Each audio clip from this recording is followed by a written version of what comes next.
কিন্তু নট জামাতে ইসলাম। জামাতে ইসলাম আমাদের ধারে কাছে না। দেখেন জামাতে ইসলাম সম্পর্কে আমি বলবো, এই প্রশ্নের জবাব এখনো আমি পাইনি। তারা কিন্তু খুব মলিন মুখে এই করে বলে ভাই, এবং আমাদেরকে তো দেখেন নাই, আমাদের মতো সৎ কেউ নাই, আমাদের একবার একটা সুযোগ দিয়ে দেয়। সমস্যাটা আপনি সঠিকভাবেই চিহ্নিত করেছেন, কিন্তু একটা সাইড আলোচিত হয়েছে, আসল মূল কথাটা কিন্তু আলোচিত হয়নি। এই কথার ব্যাপারে কোনো সন্দেহ নেই যে আমাদের জাতি বীরের জাতি। আমরা বড় বড় ঐতিহাসিক বিজয় অর্জন করি, গর্বে আমাদের বুক ভরে যায়, কিন্তু আমরা দুর্ভাগা জাতি, বিজয় আমরা ধরে রাখতে পারি না। কেন? আমার ধারণা এই জায়গাটা আমাদের অনুসন্ধান করতে হবে যে জনগণ এই কথাটা বুঝে নাই যে অন্যের উপরে দায়িত্ব ছেড়ে দিয়ে তার প্রত্যাশিত পরিবর্তন কোনোদিন সাধিত হবে না। আমি এটা সহজভাবে বোঝানোর জন্য বলে থাকি, জমি বর্গা দেওয়া যায়, স্বার্থ বর্গা দেওয়া যায় না। সুতরাং এম্পাওয়ারমেন্ট অফ দ্য পিপল কেবলমাত্র আনুষ্ঠানিকভাবে না, খালি একটা ভোটের মাধ্যমে না, দেশের নীতি নির্ধারণ করার ক্ষেত্রে এবং ক্ষমতাকে তৃণমূলে নিয়ে যাওয়ার ক্ষেত্রে সেই জায়গায় জনগণকে যদি সচেতন করে না বলা হয় যে তুমি এখন দেশ চালাবে, তুমি এখন এসপি হবে, তুমি এখন ব্যাংকের অফিসার হবে। জনগণ কিন্তু অচেতন না, জনগণ সবসময় সচেতন। তারা হয় কি সবসময় অ্যাক্ট করে না। না, এটাই তো সচেতন। এটা তো তাহলে সচেতন কি হলো? এই সচেতনতা জন্ম দিতে হবে। তারা সচেতন হলো, অ্যাক্ট করতে হবে। শোনেন, তাদের সচেতনতা হলো কোনটা ভালো রে, কোনটা খারাপ রে, তোর জমিদার ভালো না আমার জমিদার ভালো, তোর সুপ্রিমো ভালো না আমার সুপ্রিমো ভালো।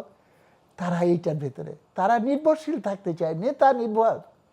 সেইখানেই আমার বক্তব্য হলো, এই জায়গাটাকে অতিক্রম না করতে পারলে আমরা আকাঙ্ক্ষিত পরিবর্তন হবে, সূচনা হবে, সেটা ধরে রাখতে পারবো, শেষ হবে না, ধরে রাখতে পারবো না। কেননা বাস্তবতাই আপনাকে বাধ্য করবে ক্ষমতায়, তা না হলে আমরা পড়ে যাব এখান থেকে, এবং ক্ষমতায় না থাকলে দেশের সেবা করতে পারবো না। সুতরাং ক্ষমতায় থাকার প্রয়োজনে দেশ সেবার স্বার্থের বিরুদ্ধে কতগুলো কাজ আমার। 2400 তো একটি সূচনা, 2400 তো একটি ইতিবাচক বাংলাদেশের সূচনা। 24 যারা করেছে তারা গ্রাফিটি কি লিখেছিল ঢাকায়? তারা লিখেছিল ধর্ম যার যার, রাষ্ট্র সবার। এইটা কি? এটা হলো ধর্ম নিরপেক্ষতার কথা, অসাম্প্রদায়িকতা। কি লিখেছিল? স্বাধীনতা এনেছি, সংস্কার আনবো। কোথায়? এইখানে কি ছিল যে আমাদের এখানে আবার গণভোট নিতে হবে, নতুন প্রজাতন্ত্র করতে হবে?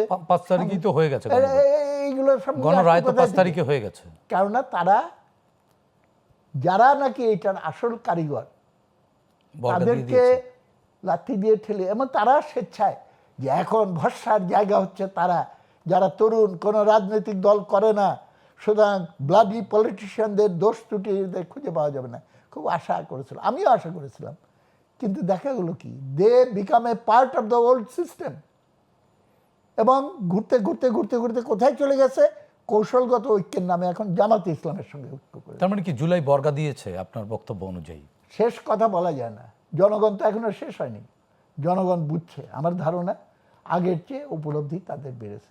ইতিহাসের শিক্ষা সম্পর্কে বলছিলাম যে আপনি রাজনীতি বাঁচাও, এইটা একটা খুবই ইম্পর্টেন্ট স্লোগান বর্তমানে। রুগ্নতা থেকে বাঁচাইতে হবে, বাঁচাইতে হলে প্রবলেম সঠিক জায়গায় ডায়াগনোসিস করতে হবে। খালি মলম দিয়ে হবে? খালি পুরানো ব্যবস্থা বহাল রেখে আমি একটা নতুন চেহারা সেখানে উপস্থাপন করলাম, নতুন ঢঙ্গে বললাম, বন্দোবস্ত শব্দ ব্যবহার করে চার্ম করে দিলাম, এবং এটাই মাস্টার মাইন্ড, এইটাই হলো মেটিকুলাস প্ল্যানিংয়ের অংশ? এত সহজ নয়। যে যতই চেষ্টা করুক, ইতিহাস আমাকে এই শিক্ষা দিয়েছে এবং মানুষকেও সেটা বুঝতে হবে যে লুটপাটের অর্থনীতির উপরে আপনার বহাল রেখে যদি রাজনীতি চলে, একটা দেশ চলে, তাহলে সেই দেশের রাজনীতি যতই চেষ্টা করেন, চেষ্টা হবে, কিন্তু কোনোদিন সেইখানে দক্ষতা এবং সভ্যতা ফিরিয়ে আনতে পারবেন না। স্বৈরতন্ত্রের জমিনের উপরে গণতন্ত্রের ফুল ফোটানো যায় না। এরশাদ বিরোধী আন্দোলনের সময় রিপোর্টের মনে থাকতে পারে, এরশাদ চলে গেল। 3 জোটের রূপরেখার ভিত্তিতে কিন্তু আমরা ইউনাইটেড হয়েছি, 3 জোট চলে যাওয়ার পরে 3 জোটের লিয়াজো কমিটি আবার বসলো, আমাদের এখন একটা আচরণ বিধি তৈরি করতে, করণীয় আচরণ বিধি। ড্রাফট করার দায়িত্ব আমার ছিল। প্রথমে আমি লিখলাম ড্রাফটে যে স্বৈরাচারের পতন হয়েছে, আগামী 2 বছর অন্ততপক্ষে দলীয় স্বার্থের চেয়ে স্বৈরাচারের আবর্জনা পরিষ্কার করার ব্যাপারে আমাদের মনোযোগ কেন্দ্রীভূত করিতে হইবে। সবাই রাজি, সইটাই হলো। একদিন প্রচার হলো, তারপরে দেখি ওইটা বেশি প্রচার হয় না। পরে আমি বললাম স্বৈরাচারের আবর্জনা পরিষ্কার করার বদলে কার আঁচলে বেশি করে আবর্জনা বেঁধে নিতে পারবে, এই কম্পিটিশন লিপ্ত হয়ে গেল। ভালো করে খোঁজ নিয়ে দেখেন ফর্মিডেবল ক্যান্ডিডেট কে, যার টাকা আছে, এবং এদের খোঁজা শুরু করলো। এবং এইভাবে চলতে চলতে হয়তো এখন বর্তমানে ঠিক সেরকম নাই, কিন্তু কালচারটা এই জায়গায় চলে গেছিল। বড় বড় পার্টি ইলেকশন করতে চান, টাকা আছে, আপনার কর্মী আছে, কর্মী বাহিনী আছে, মানে মাসেল পাওয়ার, টাকা আছে মানে মানি পাওয়ার। আচ্ছা আচ্ছা, কি তাহলে আপনি, আমি জেল খাটছি, আমি ত্যাগ করছি, আমি এইটা পার্টির জন্য এইটা করছি, খুব ভালো কথা, খুব ভালো কথা। আপনি জেল খাটার জন্য উপযুক্ত, কিন্তু এমপি হওয়ার জন্য উপযুক্ত না, বিদায় করে দিল। আর যদি কান্নাকাটি করে আপনি এই করতেছেন, আমি জানি তো আপনি ত্যাগ করছেন, আপনি কি চান, পার্টিকে ভালোবাসেন না, তো এই কোটিপতি একজনকে নমিনেশন দিচ্ছি, সেটা জেতার সম্ভাবনা আছে, আপনি কি চান আমাদের পার্টি হেরে যাক? উল্টা তাকে অভিযুক্ত করে বসে থাকতো। সেই কালচার থেকে বের হয়ে আসতে হলো। পরে রাজনীতিকে যদি সুস্থ ধারায় ফিরিয়ে আনতে হয়, আমি বলছি না যে কোনটা আগে করতে হবে কোনটা পরে করতে হবে, কিন্তু আমি এইটা বলবো যে খালি রাজনীতির স্ট্রাকচারগুলো বদলালে হবে না, তার কাঠামো এবং চেহারাগুলো, বাহ্যিক চেহারাগুলো বদলানো চলবে না। এটা যে ভিত্তি।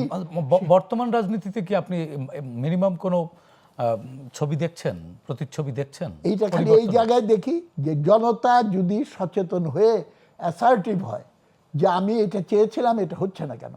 কিন্তু অ্যাজ ইট ইজ যেভাবে চলছে, আপনি দেখেন, এটা আপনার অনুষ্ঠানে আমি বলেছিলাম, সমন্বয়করা একবার আমাকে ইফতার পার্টির দাওয়াত দিল। আমি বলি কোথায়? বলে সেরাটন। আমি 20 মিনিট ধরে তাদের বললাম সেরাটন বিরাট টাকা, তোমাদের নামে বদনাম হচ্ছে জানো না, মার্সিডিজ ছাড়া চলো না, মুখ ছাড়া। আমি তো ডাকসুর ভিপি ছিলাম, আর তোমাদের অনেক ক্যারিসমেটিক লিডার ছিলাম। যে বিএনপি আওয়ামী লীগের সঙ্গে পাল্লা দিতে হলে সেলিম ভাই এগুলো না করলে চলবে? ক্রিয়েটিং অ্যান এক্সকিউজ, যে টাকা বানানোর কায়দা, মানে একটা প্রতিযোগিতা, এই মানসিকতা চলে আসছে। বৈষম্য বিরোধী গণ অভ্যুত্থান যদি জিজ্ঞেস করেন, বলছে হ্যাঁ আমরা তো বৈষম্যের বিরুদ্ধে লড়াই করি, বলবে কিনা জানি না, কিন্তু ভাবটা এরকম, হ্যাঁ বৈষম্য বিরোধী, খালি এক পক্ষ লুটপাট করেছে, এখন আমরা লুটপাট করব, সাম্য কায়েম হবে। এইটা তো আমাদের বৈষম্য বিরোধী মানুষ তো এই বৈষম্যের অবসান চায় নাই, তারা চেয়েছে 99% বনাম 1%, উই আর দ্য 99% বলে আমেরিকায় যে খোদ যে সংগ্রাম হয়েছে সব জায়গায় এখনো চলছে। Occupy Wall Street, this is the, এটা দুনিয়ার গতি। জনগণের সেই সুযোগ কি আছে? সেই সুযোগ অবশ্যই আছে। আমি মনে করি আপনি যেমন ইউনিভার্সিটি যদি ধরেন, আমি মনে করি ইউনিভার্সিটিগুলোতে আমরা যে পরিবেশ চাই, আমি এখনো বিশ্বাস করি আপনি এখান থেকে তথাকথিত মাস্তান, এবং দেখেন কেমন প্রতারণামূলক এটা অনুপ্রবেশ রাজনীতি একটা সৃষ্টি হয়েছে, এবং বুক ফুলায় বলে যে আমরা মেটিকুলাসলি প্ল্যান করেছি এবং কত লক্ষ টাকা ঘুষ দিয়ে ছাত্রলীগের কমিটিতে ঢুকে গেছি, ঢুকে যে তুমি যখন কাজ করেছো না ফেলে থাকতে পারতাম না। এই একই যুক্তিতে কিন্তু আমি প্রশ্ন করতে পারি, তাহলে পরে লাঠি হাতে হেলমেট বাহিনীতে যোগ দিয়ে আমার এবং ছাত্র দলের কর্মীদের যারা পিটিয়েছে তার ভেতরে তুমি ছিলে, আজকে তুমি এসে সেইটার বিরুদ্ধে প্রতিরোধের কথা বলতেছো, এবং করতে করতে যে আজকে কোথায় চলে গেছে দেখেন। কোনো ছিল যে জামাত ইসলামের সঙ্গে অ্যালায়েন্স করতে হবে? হাউ ক্যান দে সে যে we represent the aspirations of the গণঅভ্যুত্থান? তারা বিএনপির সাথে অ্যালাই করলে কি আপনি সাধুবাদ জানাতে পারতেন? বিএনপি কেন? বিএনপির সঙ্গে আমি বলতেছি না, মানে কোনো পলিটিক্যাল পার্টির সাথে তাদের যাওয়া ঠিক হয়নি? না না না, যাবেন না কেন? কিন্তু নট জামাত ইসলাম। জামাত ইসলাম আমাদের ধারে কাছে না। দেখেন জামাত ইসলাম সম্পর্কে আমি বলবো, এই প্রশ্নের জবাব এখনো আমি পাইনি। তারা কিন্তু খুব মলিন মুখে এই করে বলে ভাই, এবং আমাদেরকে তো দেখেন নাই, আমাদের মতো সৎ কেউ নাই, আমাদের একবার একটা সুযোগ দিয়ে দেখেন। আসলেই কি তাদের দেখেছেন আপনারা কখনো? অবশ্যই দেখেছি, 71 সালে দেখি নাই? They were not merely collaborators, they were participant. কিন্তু সেটার জন্য তো তারা দুঃখ প্রকাশ করেছে, কে বলেছে বলেছে? যদি আপনারা আহত হন আপনাদের মনে কষ্ট দিয়ে থাকি। পাকিস্তান সেনাবাহিনী ওইটা করেছে। আচ্ছা। পাকিস্তান সেনাবাহিনী মানে এটি এনাফ না? না না না, এটা ইম্পসিবল। পাকিস্তান সেনাবাহিনী নিয়াজির সই করা দলিলে, আত্মসমর্পণ দলিলে লেখা আছে, we the army, the Naval and air force of Pakistan along with all auxiliary and paramilitary and civilian auxiliary forces unconditionally surrender. তারপরে পাকিস্তান সেনাবাহিনী যদি এখন দুঃখ প্রকাশ করে বলে যে তাহলে আমরা ঢাকায় একটা ক্যান্টনমেন্ট করব, উইল বি অ্যালাউড?